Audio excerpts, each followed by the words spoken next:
So it is the day before Thanksgiving. It is Wednesday. It is do or die time. Well, it's the day before do or die time.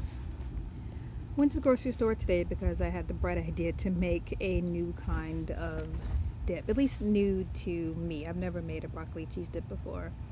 My husband was telling me the other day when we were talking about our pre-Thanksgiving dinner snacks that we are now in charge of, that his mom used to make a great broccoli cheese dip with in a pumpernickel bread bowl. So I could not find a pumpernickel bread bowl the day before Thanksgiving, at least not at the chain grocery store that I went to, and I really don't have time to chase all over finding specialty bakeries to get a pumpernickel bread bowl. So I just gotta look for pumpernickel bread, and it's the thought that counts. I found a recipe from Food Network while I was in the grocery store.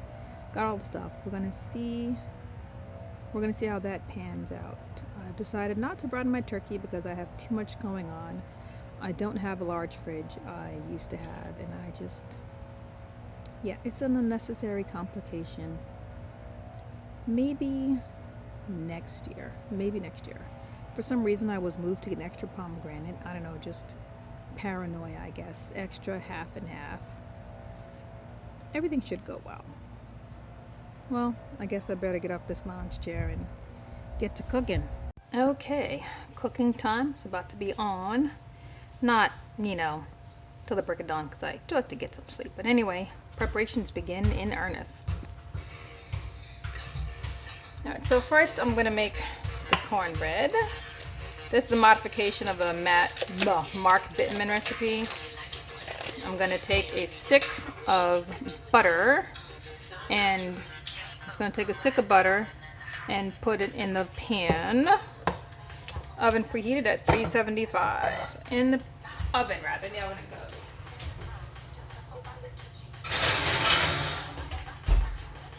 Alright, so the butter's going to melt, and while that's going on, I need to mix up the dry ingredients. I'm doing like I said, a 4.8 quart pan of cornbread for the stuffing. So first off, 2 cups of flour, 2,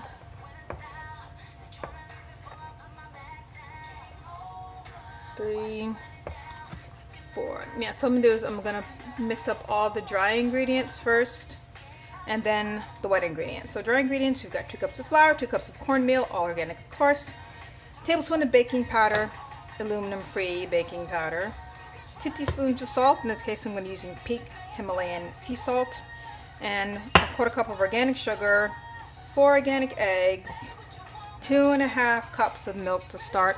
I like to use coconut milk.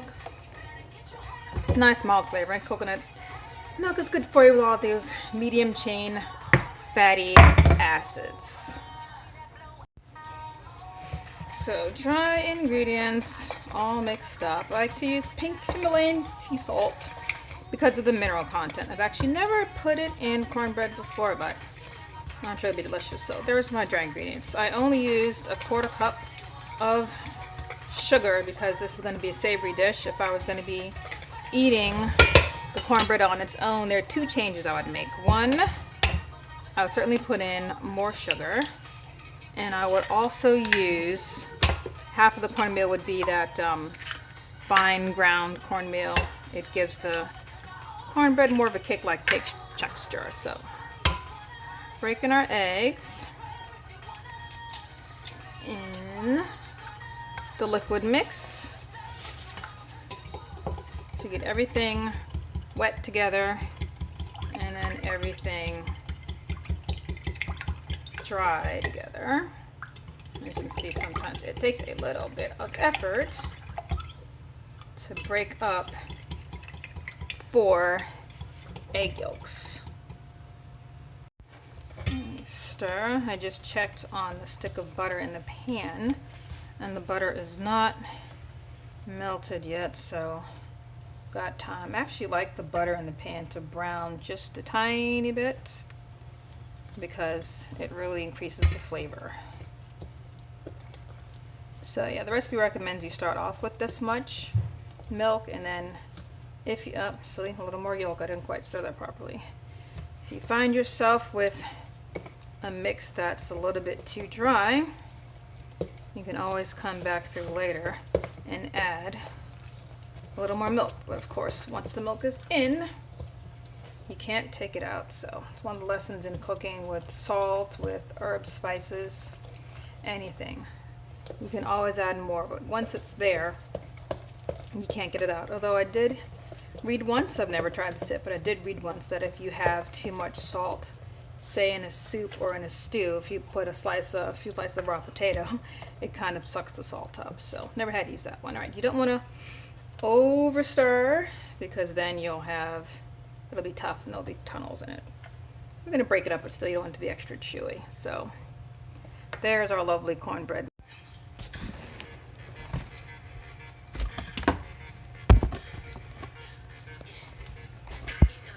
Alright, so the pan's out. You can make out tiny little bits of brown. That gives it a really nice flavor. So we get all our lovely cornbread in here. I only make this stuff once a year. I actually do not eat a lot of corn because, according to my paleo, primal, bulletproof, whatever you want to call it, lifestyle that I do off and on, I do limit my grains. But on Thanksgiving, I have the traditional foods from my family with not the least bit of guilt, remorse, regret, misgiving, whatever word. Okay, so that's all in. And then I kind of take this spoon and I kind of smooth it. As you can see, the butter kind of slides over the top in the corners. Those corners will be very delicious. I never quite get the whole pan of cornbread into the stuffing because I end up eating the corners. Alright, so into the oven this goes. Yeah, I was going to just put this straight in the pan, but I forgot that it's frozen. I think I'm gonna have to let this thaw. So the beeper just went off from my cornbread. I'm gonna get that out of the oven, and I guess I'll get started on the broccoli cheese dip, which I've already got the broccoli and the onion chopped up for. Take a look at that cornbread though. Nicely browned on the edges. Butter bubbling up. I'm going to have to get myself a little piece, probably that piece, right there in the corner. And then I promise I'll let it cool and chop it up for stuffing. So I've got my lovely broccoli florets, which I've tossed with olive oil, salt, and a little bit of freshly ground pepper. Busy grating cheese. This is going in the oven at 450 for, I think it said 6 to 8 minutes. We're going to roast this broccoli. Next step is to put in 4 tablespoons of butter and melt it over medium heat. So let's see, we got here 1, 2, 3, 4.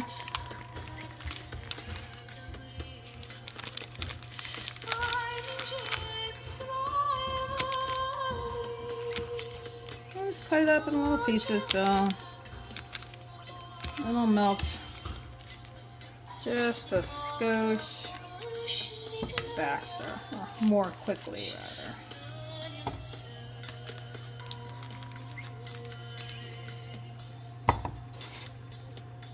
Yep, already starting to melt. Alright, so butter's melted. Now it says put the onion in the butter. Medium heat. Saute, stirring for 6 to 8 minutes.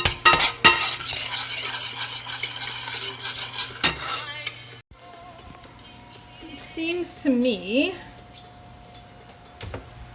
that this broccoli is done. It's supposed to be browned, it said, browned in parts and tender. So get that out. Turn the oven off. At this point, we are ready to add garlic. I'm saying saute that for another 2 minutes.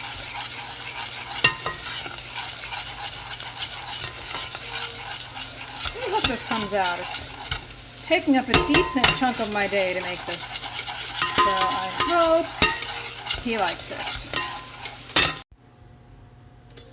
Alright, so I just stirred in the half and half. It's 2.5 cups, so it says it's supposed to go from 6 to 10 minutes until it's consistency of heavy cream, which I don't use much, but just presume it's going to be not quite so liquidy.